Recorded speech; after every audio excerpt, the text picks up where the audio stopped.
brake system is the one of the common brake system used especially on the rear wheel of vehicle.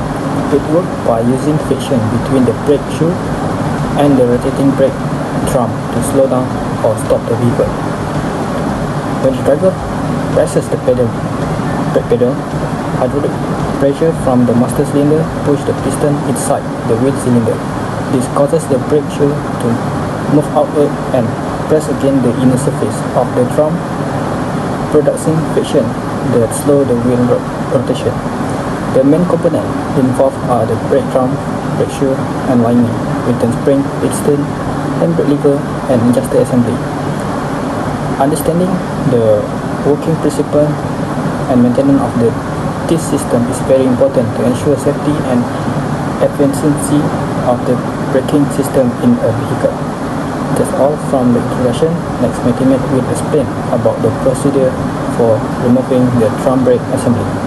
Firstly, take the rear car at considerable height and place stance under the car. Then, loose the wheel nuts and carefully remove rear wheels.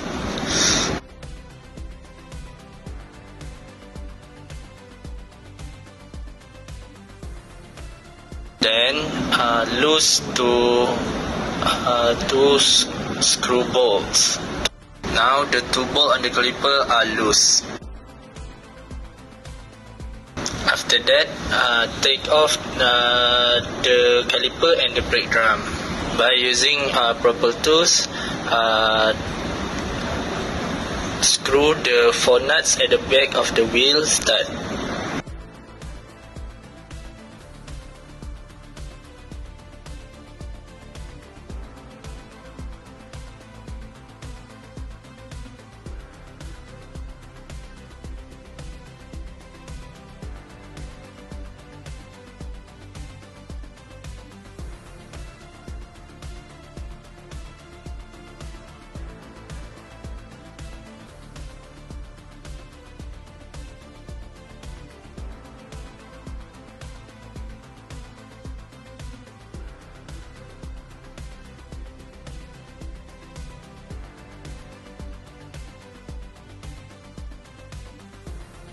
Use the screwdriver to remove the return spring.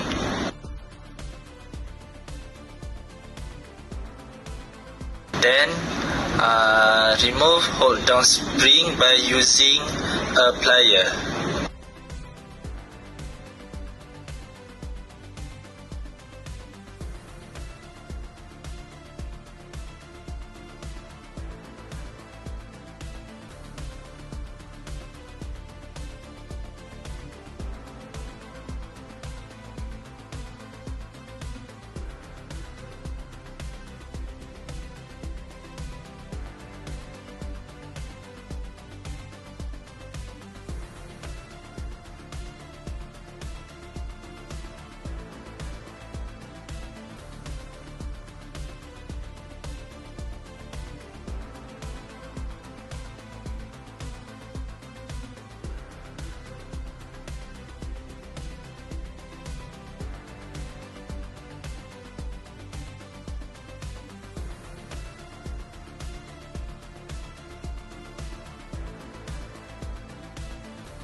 For drum brake part, after we analyze, number 1 is brake drum, number 2 return spring, number 3 shoe spring, 4 adjuster lever, 5 adjuster, 6 pull off spring, 7 shoe hold sleeve, 8 shoe hold spring, 9 return spring, 10 primary brake shoe, 11 second brake spring, 12 hold down spring, 30 hold down spring, 40 strut, 50 trailing shoe, 60 hold spring pin, 17 brake pipe, 18 parking brake cable, 19 wheel hard, 20 back plate. For condition of drum brake part, we inspect the overall condition of each drum brake component. First, the brake drum, retainer spring and piston are all in good condition. Next, the shoe and lining assembly has a thickness of 4.30 mm, which is still acceptable for use. However, both shoe-to-shoe spring 1 and 2 are worn out, meaning the lining has deteriorated and should be replaced. Overall, most parts are still in good condition except for the spring, which require maintenance or replacement. For the inspection table, we measure several key components. The brake lining thickness is recorded at 2.40 mm. The brake drum inside diameter was measured for time for accuracy, ranging between 167.21 mm and 167.50 mm, which is still within the acceptable tolerance. Lastly, the shoe and lining assembly has a thickness of 2.98 mm.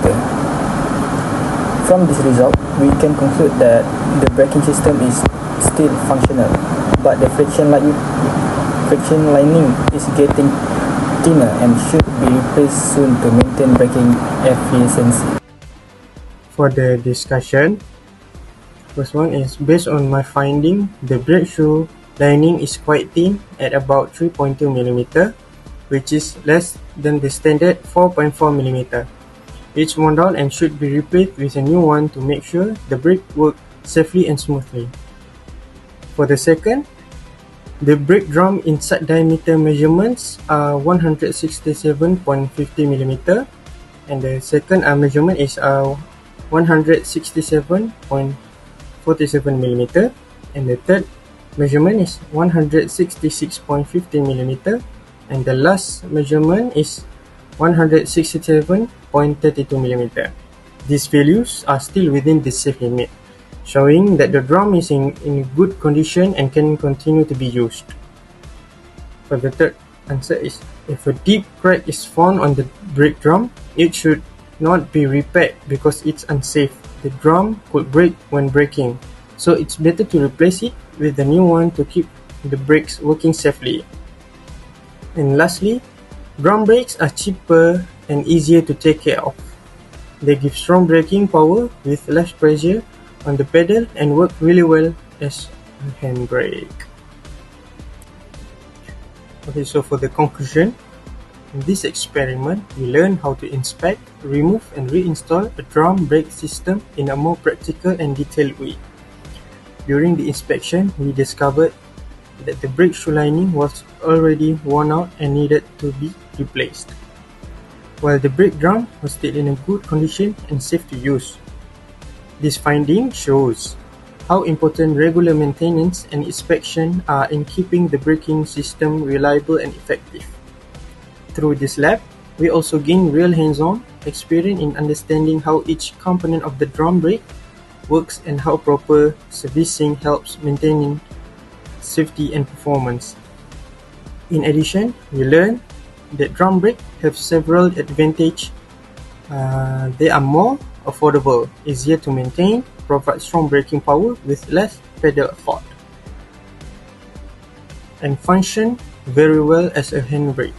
Overall, this experiment gave us valuable knowledge and experience in maintaining a safe and efficient braking system.